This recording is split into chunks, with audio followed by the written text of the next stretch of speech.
അസ്സലാമലൈക്കും, welcome back to my channel. എന്തൊക്കെയുണ്ട് വിശേഷങ്ങൾ? എല്ലാവർക്കും സുഖമാണെന്ന് വിചാരിക്കുന്നു. ഇന്ന് ഞാൻ വന്നിട്ടുള്ളത് ഒരു ബ്രേക്ക്ഫാസ്റ്റ് റെസിപ്പി ആയിട്ടാണ്. നല്ല ഹെൽത്തി ആയിട്ടുള്ള ഒരു ബ്രേക്ക്ഫാസ്റ്റ് ആണ് ഇന്നത്തെ വീഡിയോയിൽ കാണിക്കുന്നത്. ആക്ച്വലി ഞാനിതൊരു ഡേ ഇൻ മൈ ലൈഫായിട്ട് ഷൂട്ട് ചെയ്യാൻ നിന്നതാണ്. ബട്ട് എൻ്റെ പുത്രി എൻ്റെ ട്രൈപോഡ് വീണ് പൊട്ടിച്ച് ഗൈസ്. അതുകൊണ്ട് ഞാൻ ബ്രേക്ക്ഫാസ്റ്റ് റെസിപ്പി ആയിട്ട് പോസ്റ്റ് ചെയ്യുന്നതാണ്. ചെറിയ കുട്ടികൾക്കും അതേപോലെ വലിയവർക്കായാലും പ്രഗ്നൻസിനായാലും എല്ലാവർക്കും നല്ല ഹെൽത്തി ആയിട്ട് കഴിക്കാൻ പറ്റുന്ന ബ്രേക്ക്ഫാസ്റ്റിൻ്റെ റെസിപ്പിയാണ് ഇന്നത്തെ. അപ്പോൾ വീഡിയോയിലേക്ക് കിടക്കുന്നതിന് മുമ്പേ എൻ്റെ ചാനൽ ആദ്യമായിട്ട് കാണുന്നവരാണെങ്കിൽ സബ്സ്ക്രൈബ് ചെയ്യാൻ മറക്കരുത്. അതേപോലെ തന്നെ പ്രീവിയസ് വീഡിയോസൊക്കെ കാണുക. അപ്പോൾ ഓക്കെ, നമുക്ക് വീഡിയോയിലേക്ക് കിടക്കാം.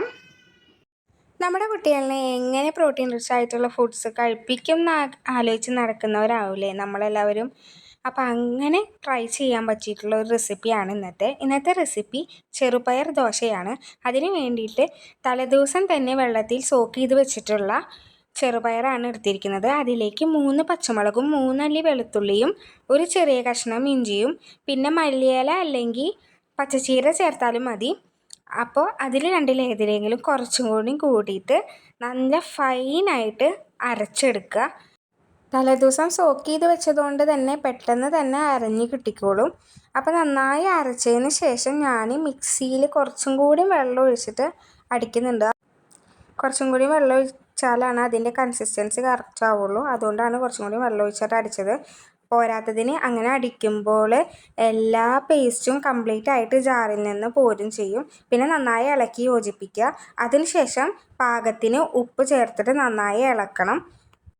പിന്നെ ഇത് റെസ്റ്റ് ചെയ്യാൻ വെക്കൊന്നും വേണ്ട കേട്ടോ. നമുക്ക് അപ്പം തന്നെ ദോശക്കല്ല് ചൂടാക്കിയിട്ട് ചുട്ടെടുക്കാം. നിങ്ങൾക്ക് നോൺ സ്റ്റിക്കിൻ്റെ പാനിലാണെങ്കിൽ അങ്ങനെ വേണമെങ്കിൽ ചുട്ടെടുക്കാം, അല്ലെങ്കിൽ ദോശക്കല്ലിൽ ചുട്ടെടുക്കാം. ഞാനിപ്പോൾ നോൺ സ്റ്റിക്കിൻ്റെ പാനാണ് യൂസ് ചെയ്യുന്നത്. ഞാനിത് ഫസ്റ്റ് ടൈം ഉണ്ടാക്കുമ്പോൾ എനിക്ക് നല്ല ടെൻഷൻ ഉണ്ടായിരുന്നു കേട്ടോ. കാരണം ഇവരിത് കഴിക്കുമോ കഴിക്കില്ലേ എന്ന് നമുക്കറിയില്ലല്ലോ. പക്ഷേ അൽഹംദുലില്ലാ അവർ നന്നായി കഴിച്ചു കേട്ടോ. അത് ഞാനിപ്പോൾ ഇവിടെ പാൻ ചൂടാക്കാൻ വെച്ചിട്ടുണ്ട്. നന്നായി ചൂടായതിന് ശേഷം വേണം മാവ് ഒഴിക്കാനായിട്ട്. ഒരു തവി മാവ് ഒഴിച്ചിട്ട് സാധാ ദോശ ചൂടുന്ന പോലെ ചുട്ടെടുക്കാം.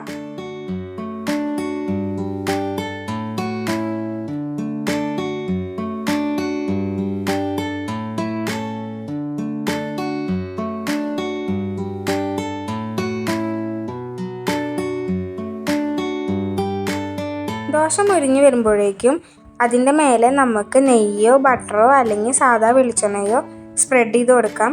നെയ്യോ ബട്ടറോ സ്പ്രെഡ് ചെയ്യുമ്പോൾ അത് കുട്ടികൾക്കൊക്കെ വെയിറ്റ് ഗെയിനും നല്ലതാണ്, നല്ല ഹെൽത്തി ആയിട്ട് വരും. ഇപ്പോൾ ഇവിടെ ദോശ നന്നായി മുരിഞ്ഞ് വന്നിട്ടുണ്ട്. ഇങ്ങനെ മുരിഞ്ഞാലാണ് ദോശ കഴിക്കാൻ ടേസ്റ്റ് ഉണ്ടാവുള്ളൂ. അതുപോലെ നന്നായി മുരിച്ചിട്ട് പിന്നെ നമുക്ക് മെല്ലെ മറിച്ചിട്ട് കൊടുക്കാം.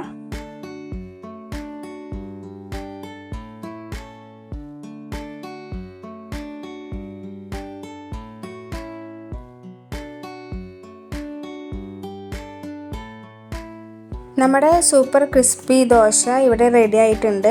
നല്ല ചൂടോടെ കഴിക്കാൻ നല്ല ടേസ്റ്റിയാണത്. അതേപോലെ തന്നെ ഹെൽത്തിയാണ്. ഞാനിവിടെ തേങ്ങാ ചട്നിയാണ് എടുത്തിരിക്കുന്നത്. അപ്പോൾ ഇത്രയുള്ള ഇന്നത്തെ വീഡിയോ. നിങ്ങൾക്ക് വീഡിയോ ഇഷ്ടമെങ്കിൽ ലൈക്ക് ചെയ്യുക, ഷെയർ ചെയ്യുക, സബ്സ്ക്രൈബ് ചെയ്യുക, പ്രീവിയസ് വീഡിയോസൊക്കെ കാണാം. അതുപോലെ തന്നെ ബെല്ലൈക്കണും കൂടി അമർത്തിയേക്കണം.